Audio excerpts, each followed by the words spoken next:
Bienvenue sur le fil des actualités du sport. Ce samedi, nous nous sommes réveillés avec cette très bonne nouvelle qui concerne la lutte sénégalaise. Jambar Wrestling a ficelé l'affiche tant attendue qui va opposer Reug Reug à Franc. Deux mastodontes, deux génies de la lutte pure qui vont s'affronter à l'arène nationale en janvier 2027. xabar baa ngoog gars yi bëggoon nañ ko wante waa Jambar Wrestling def nañu lu ni mel boole nañu rëg-rëg ak Franc ñaari mbër yu am parcours bu mucc ayib rëg-rëg barki Dembo Njaay li ñëw arène nationale wane kattan wane doole wane mën ak gàllaaj bëre ak kii di Boy Niang duma ko daan ko ñibbi caaro yi ñu jox ko avance su kii di Franc njaago or bi nekk Parcelles Assainies kenn bëgg ko woon jël ñu bëri dañ koy daw ba ci sax Sa Thiès nangutoon a jël avance am ngir bëre ak moom rëg-rëg ni jox leen ma ko ma defal ko bagage Franc ni ko tey nag ngay xam ni laal nga laalaake daj nga ci lu wow koŋ ni xeer waaw bii combat moom ndax neexul ba noppi. Le rendez-vous est pris pour le début de l'année 2027 janvier explosif avec ce combat rëg-rëg Franc à venir. Les actualités du jour, c'est également l'équipe nationale du Sénégal qui est en train de préparer le match face à la Norvège. Une affiche importante pour les Lions du Sénégal, champions d'Afrique. Battus d'entrée par l'équipe de la France, les Lions sont obligés de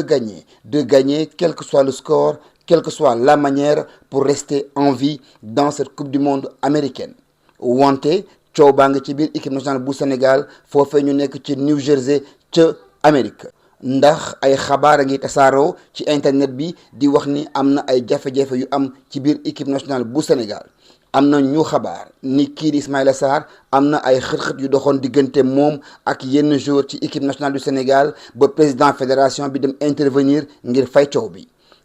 xabaar nañu ni également ki nga xam ne mooy seen cuisinier dafa jóge ci hôtel bi dem yoonam ba tax na sax équipe nationale bu Sénégal bi xale yi dañoo mujjee commander lekk ci à travers les réseaux de fast-food américains pour pouvoir s'alimenter correctement loola it ñu teg ci ni am na également coowal prime bu nekk ci biir équipe nationale bi di ko ruumandaat ndax joueurs yi dañu jàpp ni kon li ngeen ameel seen ay prime de qualification jëm ci coupe du monde bi mais également les primes de la coupe d'Afrique des nations de football ba léegi gars yi xabaar nañu ni koppar yi lépp matagul ci seeni compte teg ca itam Pape Thiaw bi muy jógee Sénégal amuloon contrat bu ñu renouveler pour mu des sur le banc de l'équipe nationale situation boo xam ne bougéwul demul dikkul lii lépp nag di créer un climat nocif, un climat négatif pour préparer un match important. Alors, nous faisons appel à la Fédération sénégalaise de football, le président Abdoulaye Fall, qui avait un projet, qui avait une vision et qui avait une politique à développer afin de maintenir le calme et le standing de l'équipe nationale. jóg leen def leen li ngeen war a def afin que Sénégal gis li ñuy xaar ci yéen pour équipe nationale bi joxe li ñuy xaar ci yéen ndax nag nekk sous les couleurs du drapeau nekk en mission avec l'équipe nationale du Sénégal c'est une obligation de comportement de résultat et de gestion de ce patrimoine national qu'est l'équipe nationale du Sénégal. Toujours ci li nga xam ne mooy équipe nationale du Sénégal waxtaanee léegi purement le football et le sport ñoo ngi war a jouer ak équipe bi di Norvège. Comment affronter cette équipe norvégienne qui a battu l'Irak par 4-1, qui a des joueurs dont le talent et la capacité offensive est connu de tous. Coach Lamine Conté suñu consultant ban jàngat ngay def ci équipe bi nga xam ni mooy Norvège lan la ñu mënee lan la ñu néewle ak ñun naka la ñu war a jëflante ak ñoom coach Lamine Conté tojal yi. waaw léegi nag magal ñu war a nekk si peut-être dynamique bu fàttee li xewoon contre la France c'est jublu ci li ñu war def contre la Norvège maa ngi wax sànq ni ci fonctionnement bi structure bi dañu war nekk si dynamique bu répété li xewoon contre France mais en mieux déjà pour mën a am efficacité en mieux déjà pour faire la différence et ba nga xamante ni duñ la mën a bett parce que soo dul dugal but toujours mën nañu la bett si match te am nañ capacité li ñu def premier temps boobu contre France bu ñu ko répété am nañ capacité dugal but mais dafa am itam yoo xamante ni pour man war nañ ci jëlee jàngat mooy sur les profils yi nga xamante ni ñoo war dugg contre Norvège mën nañ ci indi ay changement man yàpp naa ni il faut mettre plus de vitesse devant. Il faut mettre plus de vitesse dedans parce qu'il faut de la percussion, il faut vraiment avoir du répondant pour empêcher aux Norvégiens d'avoir un bloc qui monte souvent pour créer la supériorité. Donc, si on intègre les en termes de vitesse, loolu dana baax trop. Donc, réaménagement mën na am contre Norvège. Nga xamante ni tu vas développer des stratégies yoo xamante ni c'est dans l'offensive parce que dafa am moment yoo xam ne da nga naan le wine to wine s'impose. Parce que dañu war a gagner pour suñu xel daal ñu mën a génn si deuxième tour bi donc amul calcul il faut oser avoir de l'audace mettre une ligne offensive dynamique percutante avec beaucoup de vitesse et peut-être même au détriment d'un milieu de terrain peut-être un peu en deçà du volume physique bi ñu soxla woon un peu en deçà de la créativité donc mën nañu def un réaménagement structurel et stratégique pour gagner ici contre Norvège. Maintenant, veiller à ce que quand même la Norvège également ne développe pas son football basé sur de l'énergie, de l'intensité, sur des déplacements avec des permutations permanentes, mais toujours pour retrouver le site de chute pour Erling Haaland. Donc, il faudra être solide défensivement, vigilant, très concentré, compact, mais également il faudra être très bon sur le plan offensif et efficace. Loolu ñaar amul secret. Il faudra être efficace devant, solide derrière et très très présent au milieu de terrain. balaa nag ñu war a jàkkaarloo ak ñii di waa Norvège faaw ñu am ay correction yoo xam ne des ko indi ci footballu Sénégal coach Lamine Conté dikkal ak ñun ci loolu le correctif correction rectificatif afin de rendre meilleure la copie du Sénégal coach loo teg. léegi nag bi ñu jàngatee match bi dans son ensemble dañu bëgg xool ci suñu équipe li nga xamante ni sooke na fa lool ak lu ñu war a peut-être defaraat bala ñu teg mel ni Norvège alors maa ngi doon wax ni dañu am si équipe bi loo xamante ni dañuy départ ak handicap mooy dañuy départ ak suñu ay top joueurs yoo xamante ni amuñu plus d'une heure de jeu. te une heure bi sax xaw na bare mais amuñu ko mais dañ jàpp ni au fil des matchs dañu ay professionnels lañu retrouver un rythme mën na gaaw quand on les soumet sur des exercices de haute intensité ak yooyu alors donc ci ligne yi gis nañu li ñu doon wax sànq si tamit toutes les lignes avaient bien fonctionné vraiment elles avaient fonctionné dans l'occupation des espaces elles avaient bien fonctionné si bu ñuy génn di déplier wu pour empêcher à l'adversaire d'avoir des lignes connectées ba pare empêcher leen ñu retrouver ay espaces yi nga xam ne war na seen ay atout dans leur équipe mais donc bu ñu gis ni donc en premier temps vraiment dañuy ñaan yàlla ñu mën a defaat premier temps boobu dans nos autres matchs parce que premier temps boobu ni lignes yi fonctionné woon au niveau de l'attaque du milieu de la défense moo doon l'arme maîtresse de notre structure alors loolu nag moo am lu si sooke en deuxième mi-temps man sama personnellement dama ni li suñu secteur névralgique du milieu de terrain bi Reus moo explosé suñu structure parce que structure bi c'est vrai que ni défense yi amoon nañ fa yoo xamante ni en termes de couverture de coordination mën nañ ko améliorer mais c'est surtout au milieu de terrain que la cassure est arrivée donc bi cassure bi au milieu de terrain bi la défense n'a pas été en mesure de régler le problème de la profondeur et des espaces laissés donc loolu ce qui veut dire que donc ce match boobu il faut vraiment mettre l'accent sur les rectifications en défense il faut mettre l'accent sur les correctifs au milieu de terrain les réaménagements ba pare nag doog a xalaat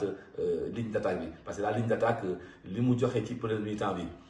mérité wul na dugal but mais moo tax au niveau duñ la baal yenn yi parce que ce soit Nicolas Ismaïla même plus flagramment ils avaient le but de la mi-temps malheureusement kenn doo xam lu tax parce que niveau boobu mënoo comprendre day manqué yenn but parce que dans l'utilisation de contact de la force qu'il faut mettre dans cette phase yëpp dafa war bokkal loo waa assimilé la donc ce qui a marché en première mi-temps baaxoon na li yàqu ci deuxième mi-temps moo ñu corriger mooy surtout d'abord revoir au milieu de terrain les profils capables peut-être de répéter ce match-là et de tenir pendant plus de 90 minutes donc soit tu remets le milieu bi nga xam ne moo joué woon xam ne ñooñu au bout de 45 minutes ils peuvent faire le job et laisser la place à d'autres pour le relais loolu c'est une stratégie parce que ku dugal mel ne que léegi nga mën def 5 changements donc on a la possibilité de parce que day am avantage ñi am woon rythme dugg ci mat dugg nekk dans le bain di continuer améliorer seen rythme ba pare permettre ñi nga xamante ni ñoo nekk ci touche bi ñu jëli seen rôle vraiment remplaçant bu ñu duggee. Ñu dox ba léegi sur le fil des actualités, faire un petit coucou à notre sponsor Sablux qui vend des maisons via sa filiale Adila, les maisons Melia nekk fële ca Bambilor. jaay également ay villas yoo xam ni am na F3 am na F4 am na rez-de-chaussée am na R+1 dans un cadre simple, sécurisé et propice à une vie paisible ca Bambilor. À partir de 4 millions de francs CFA, def leen seen réservation li des nag vous allez payer progressivement sur 8 ans li ci des nag mën ngeen ko fay progressivement sur 8 ans. Pour plus d'informations, connectez-vous et appelez sur ce numéro-là pour gën ci am ay xabaar. ñu jeexal actualité sportive bi ak kii di Demba Ba, ancien international du Sénégal nekkoon na directeur sportif ca benn club ca France ca Ligue 2 daaje nañ ko nag xaatimal këyit ngir mu nekk léegi le directeur sportif de l'équipe du Havre en Ligue 1. L'attaquant de Chelsea, celui qui a éclaboussé de par son talent, son savoir-faire et son génie l'équipe nationale du Sénégal, va devoir donc faire ses preuves en management au Havre. On lui souhaite bon vent. Bon vent également à ce jeune joueur du Sénégal Amara Diouf ñëpp gisuñ ko ci li nga xam ne moo di les petites catégories mu amoon nag ay quelques gàllankoor ci ay gaañu-gaañu yoo xam ne da ko amoon ci tànk yi macha allah wér na péng ba xaatim na benn kayit foofee ca Turquie ñu ñaanal ko nag foofu mu nekk Amara Diouf def fa lu am solo def fa lu ñëpp yu xool ngir ci CAN bi di ñëw ñu mën ko convoquer parce que également on a besoin de son talent, de son génie pour créer encore de l'émotion, encore des succès pour le Sénégal à travers l'Afrique et le monde. Nu jeexal ak wàllu basketball, le round-up de l'actualité de ce samedi ak lii nax di wàllu tournoi de qualification pré-olympique. Sénégal ma nga nekk ca groupe B ba ci wàllu basketu jigéen ñi nee nañu les Lions du Sénégal vont affronter durant ce tournoi l'équipe du Canada, l'équipe des Philippines mais également celle du Mexique. Kon les Lions du Sénégal connaissent désormais à quoi s'en tenir, comment se préparer pour relever le défi afin d'aller encore à ces prochaines compétitions olympiques attendues et importantes pour un sportif de haut niveau. Basket bi moom fii ci Sénégal nag jàpp leen ni daañu amal li nga xam ne mooy coupe Saint-Michel nee nag ci boobu la jongante ñii di waa Port ñoo ci fas yéene jouer ak waa ville de Dakar. Port di wut un premier sacre, ville de Dakar bëgg def doublé. Ci coupe de la ligue également am na final bu ñu fas yéene joué ci week-end bi nu ni toujours chez les filles équipe bi nga xam ni mooy AS Ville de Dakar moo ci nar a dajante ak les duchesses de l'université Cheikh Anta Diop de Dakar. De belles rencontres attendues à Marius Ndiaye dina neex ndax sur le parquet il y aura du beau basket, dans les tribunes une belle ambiance. Donc les rendez-vous du samedi sont pris. Restez connectés, activez la cloche, partagez et faites abonner vos amis. SN Sport, la passion du sport nous guide et nous anime. ci jamono bu champion d'Afrique yi Sénégal yi bind seen way ca réewu États-Unis yéen itam bind leen seen bos fii ci Sénégal daw si leen gaaw jënd seen kër te di ko fay ci diirub juróom-ñetti at waaw du ay gént du ay naxembaay daw si leen gaaw teg seen loxo ci Villa Melia by Adila di filiale bu groupe Sablux di ay kër yu mucc ayib ca Bambilor di gox bu féex te am jàmm lool. Villa Melia by Adila ngir gën ci am ay xabaar woote leen ci 78 713 65 65. Sablux, partenaire officiel des Lions du Sénégal.